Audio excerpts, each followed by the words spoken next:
ನಾನಿವತ್ತು ಮನೆಯಲ್ಲಿಯೇ ಆರೋಗ್ಯಕರವಾದಂತಹ ಬೆಲ್ಲ, ತುಪ್ಪ, ಸಕ್ಕರೆ ಯಾವುದನ್ನು ಬಳಸದ ರೀತಿ ಮಕ್ಕಳಿಗೆ ತುಂಬಾ ಸಿಹಿಯಾದಂತಹ ಲಡ್ಡುವನ್ನು ಯಾವ ರೀತಿ ಮಾಡೋದಂತ ಹೇಳ್ಕೊಡ್ತಾ ಇದ್ದೀನಿ.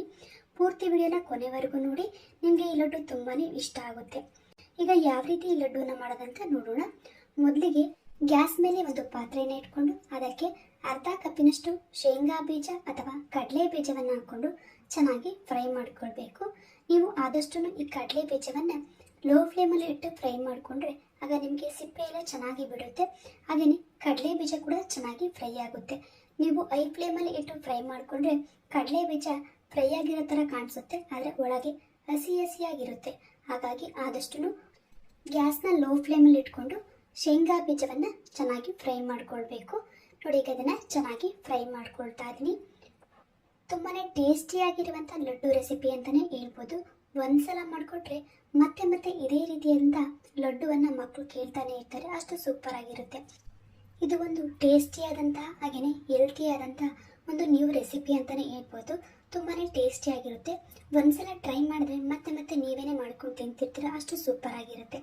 ನೋಡಿ, ಈಗ ಶೇಂಗಾ ಬೀಜವನ್ನು ಚೆನ್ನಾಗಿ ಫ್ರೈ ಮಾಡ್ಕೊಳ್ತಾ ಇದ್ದೀನಿ. ಶೇಂಗಾ ಬೀಜದ ಕಲರ್ ಎಲ್ಲ ಚೇಂಜ್ ಆಗಬೇಕು, ಅಲ್ಲಿವರೆಗೂ ನೀವು ಇದನ್ನು ಚೆನ್ನಾಗಿ ಫ್ರೈ ಮಾಡ್ಕೊಳ್ಬೇಕಾಗುತ್ತೆ. ನೋಡಿ, ಈಗ ಕಲರ್ ಎಲ್ಲ ಚೇಂಜ್ ಆಗ್ತಾ ಇದೆ. ಈ ರೀತಿ ನೀವು ಚೆನ್ನಾಗಿ ಫ್ರೈ ಮಾಡ್ಕೊಳ್ಬೇಕು. ಈಗ ಅದು ಚೆನ್ನಾಗಿ ಫ್ರೈ ಆಗಿದೆ. ಒಂದ್ಸಲ ತೋರಿಸ್ತಾ ಇದ್ದೀನಿ ನೋಡಿ ಯಾವ ರೀತಿ ಫ್ರೈ ಆಗಿದೆ ಅಂತ. ನೋಡಿ, ಈ ರೀತಿ ಚೆನ್ನಾಗಿ ಫ್ರೈ ಆಗಬೇಕು, ಆಗ ನಿಮಗೆ ಶೇಂಗಾ ಬೀಜ ರೆಡಿಯಾಗಿದೆ ಅಂತ. ಈ ರೀತಿ ನೀವು ಫ್ರೈ ಮಾಡಿಕೊಂಡ್ರೆ ನಿಮಗೆ ಸಿಪ್ಪೆ ಬಿಡಿಸೋಕ್ಕೆ ತುಂಬಾ ಈಸಿ ಆಗುತ್ತೆ, ಇಲ್ಲಾಂದರೆ ಸಿಪ್ಪೆ ಕೂಡ ಬಿಡೋದಿಲ್ಲ. ಹಾಗಾಗಿ ಆದಷ್ಟು ಚೆನ್ನಾಗಿ ಫ್ರೈ ಮಾಡ್ಕೊಳ್ಳಿ. ಈಗ ಇದು ಫ್ರೈ ಆಗಿದೆ, ಒಂದು ಪ್ಲೇಟ್ಗೆ ಶಿಫ್ಟ್ ಮಾಡ್ಕೊಳ್ತಾ ಇದ್ದೀನಿ. ನಾವಿವತ್ತು ಮಾಡ್ತಿರುವ ಲಡ್ಡು ಹೆಸರೇ ಓಟ್ಸ್ ಲಡ್ಡು ಅಂತ. ಹಾಗಾಗಿ ಈಗ ಓಟ್ಸನ್ನು ನಾವು ಹುರ್ಕೊಳ್ಬೇಕು. ಹಾಗಾಗಿ 1 ಕಪ್ಪಿನಷ್ಟು ಓಟ್ಸನ್ನು ಹಾಕಿ ಇದನ್ನು ಚೆನ್ನಾಗಿ ಫ್ರೈ ಮಾಡ್ಕೊಳ್ತಾ ಇದ್ದೀನಿ. ಓಟ್ಸ್ ಎಲ್ಲ ಸ್ವಲ್ಪ ಕ್ರಿಸ್ಪಿಯಾಗಿ ಬರಬೇಕು, ಅಲ್ಲಿವರೆಗೂ ನೀವು ಇದನ್ನು ಚೆನ್ನಾಗಿ ಫ್ರೈ ಮಾಡ್ಕೊಳ್ಬೇಕಾಗುತ್ತೆ. ಕೈಯಲ್ಲಿ ನಾವು ಸ್ಮ್ಯಾಶ್ ಮಾಡಿದ್ರೆ ಪುಡಿ ಪುಡಿ ಆಗಬೇಕು, ಆ ರೀತಿ ನಾವು ಓಟ್ಸನ್ನು ಚೆನ್ನಾಗಿ ಹುರ್ಕೊಳ್ಬೇಕಾಗುತ್ತೆ. ಈಗ ನೋಡಿ, ಲೋ ಫ್ಲೇಮಲ್ಲಿ ಇಟ್ಕೊಂಡು ಇದನ್ನು ಚೆನ್ನಾಗಿ ಹುರ್ಕೊಳ್ತಾ ಇದ್ದೀನಿ. ಓಟ್ಸ್ನ ಸ್ವಲ್ಪ ಘಮ ಬರಬೇಕು, ಅಲ್ಲಿವರೆಗೂ ಹುರಿದ್ರೆ ನಿಮಗೆ ಲಡ್ಡು ತುಂಬಾ ಟೇಸ್ಟಿಯಾಗಿ ಬರುತ್ತೆ ಅಂತಲೇ ಹೇಳ್ಬೋದು. ಈಗ ಇದನ್ನು ಚೆನ್ನಾಗಿ ಹುರ್ಕೊಳ್ತಾ ಇದ್ದೀನಿ.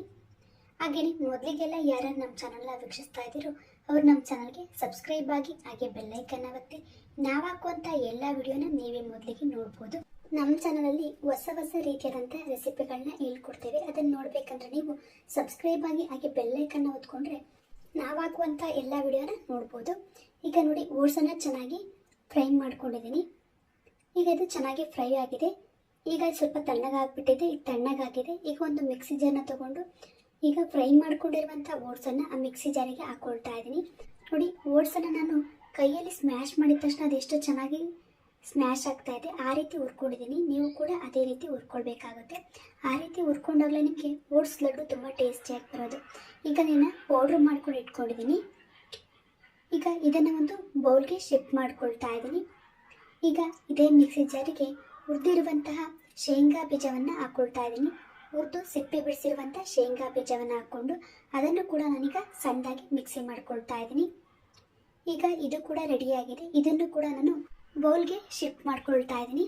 ಹಾಗೆಯೇ ನಾನಿಲ್ಲಿ 4 ರಿಂದ 5 ಖರ್ಜೂರವನ್ನು ತೊಗೊಂಡಿದ್ದೀನಿ, ಅದನ್ನು ಬಿಡಿಸಿಟ್ಕೊಂಡಿದ್ದೀನಿ. ನೋಡಿ, ಇದನ್ನು ಕೂಡ ಈಗ ಒಂದು ಮಿಕ್ಸಿ ಜಾರಿಗೆ ಹಾಕ್ಕೊಂಡು ಇದನ್ನು ಈಗ ರುಬ್ಕೊಳ್ಬೇಕಾಗುತ್ತೆ. ಸಣ್ಣದಾಗಿ ರುಬ್ಕೊಳ್ಬೇಕು. ನೋಡಿ, ಈಗ ಇದು ರುಬ್ಬಿದ್ದಾಗಿದೆ. ಇದನ್ನು ಕೂಡ ನಾನೀಗ ಬೌಲ್ಗೆ ಶಿಫ್ಟ್ ಮಾಡ್ಕೊಳ್ತಾ ಇದ್ದೀನಿ. ಈ ಎಲ್ಲ ಮಿಶ್ರಣವನ್ನು ಕೈಯಲ್ಲಿ ಚೆನ್ನಾಗಿ ಕಲಿಸ್ಕೊಳ್ಬೇಕಾಗುತ್ತೆ. ಇದನ್ನೆಲ್ಲ ನೀಟಾಗಿ ಕಲಿಸ್ಕೊಳ್ಬೇಕು ನಾವು ಮೊದಲು. ಈಗ ನೋಡಿ, ಕಲಸಿದ್ದಾಗಿದೆ. ನಾನು ಇದಕ್ಕೀಗ ಜೇನುತುಪ್ಪವನ್ನು ಸೇರಿಸ್ಕೊಳ್ತಾ ಇದ್ದೀನಿ. ಸಿಹಿಗೆ ನಾವಿಲ್ಲಿ ಜೇನುತುಪ್ಪವನ್ನು ಸೇರಿಸ್ಕೊಳ್ಬೇಕು. ಹಾಗೆಯೇ ನೀವು ಉಂಡೆಯನ್ನು ಕಟ್ಟಬೇಕಿದ್ರೆ ಜೇನುತುಪ್ಪ ಹಾಕೋದ್ರಿಂದ ನಿಮಗೆ ಉಂಡೆ ತುಂಬಾ ಚೆನ್ನಾಗಿ ಬರುತ್ತೆ, ಹಾಗೆಯೇ ಟೇಸ್ಟಿಯಾಗೂ ಕೂಡ ಇರುತ್ತೆ. ಜೇನುತುಪ್ಪ ಆರೋಗ್ಯಕ್ಕೆ ತುಂಬಾ ಒಳ್ಳೆಯದಂತಲೇ ಹೇಳ್ಬೋದು. ನೋಡಿ, ಈಗ ಇದು ರೆಡಿಯಾಗಿದೆ. ಈಗ ನಾವು ಉಂಡೆಯನ್ನು ರೆಡಿ ಮಾಡ್ಕೊಳ್ಳೋಣ. ನೋಡಿ, ಉಂಡೆ ಕಟ್ಟೋಕ್ಕೂ ಕೂಡ ತುಂಬಾ ಈಸಿಯಾಗಿ ಬರ್ತಾ ಇದೆ. ಹಾಗೆ ನಾನಿವತ್ತು ಸಕ್ಕರೆ, ಬೆಲ್ಲ, ತುಪ್ಪ, ಎಣ್ಣೆ ಯಾವುದು ಕೂಡ ಯೂಸ್ ಮಾಡ್ದೇ ತುಂಬಾ ಟೇಸ್ಟಿಯಾಗಿರುವಂಥ ಮಕ್ಕಳಿಗೆ ಇಷ್ಟವಾಗುವಂಥ ಓಟ್ಸ್ ಲಡ್ಡುವನ್ನು ಯಾವ ರೀತಿ ಮಾಡೋದಂತ ಹೇಳ್ಕೊಟ್ಟಿದ್ದೀನಿ. ನೀವು ಮನೇಲಿ ಟ್ರೈ ಮಾಡಿ ತುಂಬಾ ಚೆನ್ನಾಗಿ ಬರುತ್ತೆ. ಮಕ್ಕಳಷ್ಟೇ ಅಲ್ಲ, ದೊಡ್ಡವರು ಕೂಡ ಇಷ್ಟಪಟ್ಟು ತಿಂತಾರೆ. ತುಂಬಾ ಹೆಲ್ತಿಯಾಗಿರುವಂಥ ರೆಸಿಪಿ ಅಂತಲೇ ಹೇಳ್ಬೋದು. ಇವತ್ತಿನ ಈ ವಿಡಿಯೋದಲ್ಲಿ ಹೊಸ ರೀತಿಯಾದಂಥ ಓಟ್ಸ್ ಲಡ್ಡು ರೆಸಿಪಿಯನ್ನು ಯಾವ ರೀತಿ ಮಾಡೋದಂತ ಹೇಳ್ಕೊಟ್ಟಿದ್ದೀನಿ. ಇವತ್ತಿನ ಈ ವಿಡಿಯೋ ನಿಮಗೆ ಇಷ್ಟ ಆಗಿದ್ದರೆ ಲೈಕ್ ಮಾಡಿ, ಶೇರ್ ಮಾಡಿ, ಸಬ್ಸ್ಕ್ರೈಬ್ ಆಗಿ ನಮ್ಮ ಎಲ್ಲ ವಿಡಿಯೋ ನೋಡ್ತಾ ಇರಿ. ಧನ್ಯವಾದಗಳು.